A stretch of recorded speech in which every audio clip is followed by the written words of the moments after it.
All right, we are back with the GSMC Wrestling Laureate podcast brought to you by the GSMC Sports Network. I'm your host, Eric Rodriguez, here every Monday through Friday, 8 p.m. Pacific Time, 11 p.m. Eastern Time, here to talk about the greatest thing in the world, professional wrestling with your favorite wrestling fan.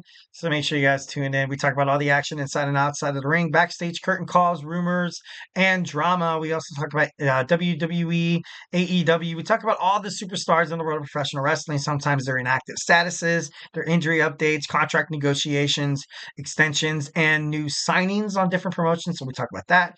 Just to kind of reflect on what we talked about real quick, we had our WWE SmackDown preview. We also talked about our the TNA and Ring of Honor. We have our Thursday Night Wrestling review.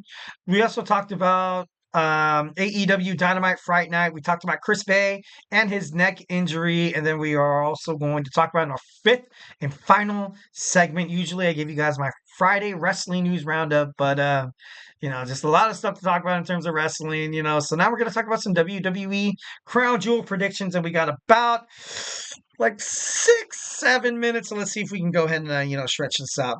First and foremost, we're going to have our WWE Crown Jewel Championship match. I kind of hated how they worded that. You know what I mean? Like, I get it, and I think it's cool how you have this World Crown Jewel Championship because it seems like I kind of advocated in the in podcast over the recent months talking about how when WWE goes to Glasgow, Scotland, or France, Backlash in France, or Crown Jewel, it's I don't know, it just it doesn't really project a lot of, like, it's like, what does it do to the storyline? Like, most of the time, it doesn't really touch it. And to be fair, WWE doesn't really do that, unless it's like the big four, like SummerSlam, Royal Rumble, Survivor Series, or WrestleMania. Obviously, WrestleMania. So, not hating on the PLEs that they have in, Jeddah, Saudi Arabia. But I don't know. It just seems like they kind of take it a little less seriously. But that's just my opinion, 1,010%.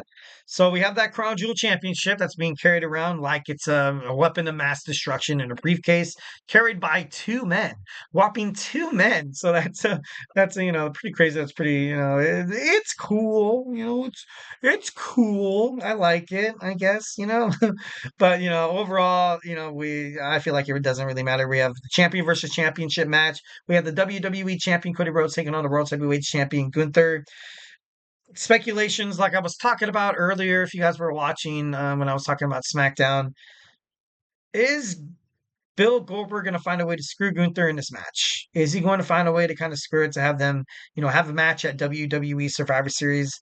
I sure as hell do not hope, because you recently saw Dominic Mysterio defeat Damian Priest for a shot at the belt. So I think that would be be more of a better, it would be a better storyline than him against Goldberg there. Uh Cody Rhodes, I feel like he really has no direction in his storyline right now. Obviously, everything that's going down with his friendship with Kevin Owens and Randy Orton. Obviously, no ties to the Bloodline as of tonight. But obviously, I have not watched SmackDown, so maybe that changed. But I think Cody comes out the winner on this one. For me, it makes no sense to have Gunther win. Um, well, maybe it's my prediction. I think Cody wins. I think Cody wins this belt, and I think it kind of creates animosity between the two brands a little bit. Maybe heading toward like a Survivor Series match or something like that. Maybe, but that I don't know if that would really be like pragmatic or practical or realistic. So I don't know. I feel like I don't know. That's maybe it's the reason. Maybe this is the reason why I'm not so hot about this Crown Jewel Championship, is because I just don't. I don't know. I don't know. It's cool that these two are going against each other. Like I get it. That's badass. But champion versus champion, I guess, to make it sound cool, to make it seem prestigious, to make people care about it maybe a little bit more, you have that, the whole Crown Jewel Championship. Nia Jax taking on Liv Morgan. We're going to see a Money in the Bank cash in tonight or tomorrow night in Jeddah, Saudi Arabia. But I just don't know who's going to do it. I was talking. It makes sense that Nia Jax, Tiffany Stratton cashes in on Nia Jax, but then you have Rhea Ripley, the Eradicator, being injured, and it's going to be written off for months. She's not going to come back expected to the Royal Rumble. So it's possible that Tiffany Stratton becomes the face of Monday Night Raw, dethrones Liv Morgan. But then with, Raquel Rodriguez coming back into the fray, like, and Liv Morgan having this dominating status because of her new muscle. And of course, as a member of the Judgment Day, I don't think that's going to go away anytime soon. Maybe if they debuted Raquel Rodriguez maybe like 3 or 4 months ago, maybe I might see something shocking happen. But Nia Jax has just been pushing Tiffany Stratton. She grabbed her by the throat. She's been absolutely disrespecting her. Tiffany Stratton wants to get out of that shadow and defeat Nia Jax. And if this Money in the Bank cash in is unsuccessful, I got to be honest, it's going to be one of the biggest mistakes that WWE has ever made.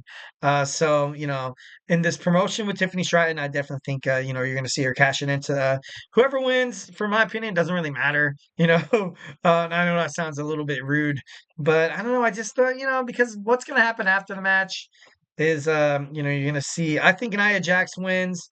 After the match, you'll see Raquel Rodriguez and Dominic Mysterio maybe rough up Nia Jax, and Nia Jax is crawling toward the corner, with her face down. She's like, Tiffy time, help me. And that's when Tiffany Stratton grabs the briefcase, beats the holy hell out of her, and is like, I'm the main person now. Like, and then she cashes in and then she wins. Roman Reigns and the Usos taking on the Bloodline. This match is going to be good. This match will probably, in my opinion, should be the main event.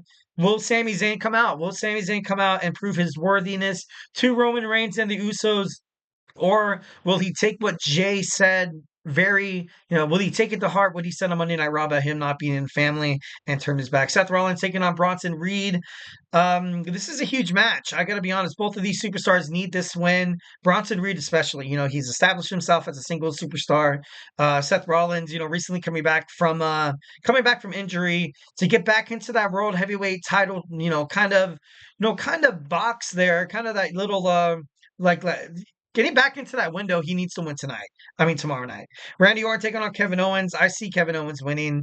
Having all this, Triple H Paul Levesque came out, told Randy, he was like, oh, you don't want to mess with Kevin Owens. So it makes no sense if Randy Orton wins. United States Championship, LA Knight, Andrade, Carmelo Hayes. You got to either have LA Knight go heel, or you have to have Andrade win. The WWE Women's Tag Team Championships, I kind of talked about this earlier today. I feel like Jade and Bianca should retain, but of course, in terms of losing the titles in a Fatal 4-Way Triple Threat match, it just makes sense. Just makes sense. All right, guys, thank you so much for tuning in to the GSMC Wrestling Laureate podcast. Remember to Superman punch that like and subscribe button to the show. Follow the show, follow the network here, the GSMC Sports Network. We do love a lot of peace, love, and positivity, 1,010%. So you remember, follow us on Twitter, Instagram, Facebook, TikTok, whatever, and make sure you guys tune into the other podcasters. Thank you guys so much. Hope you guys had an amazing Halloween week, had an amazing Friday. Have a great weekend. You stay beautiful, but most importantly, love you.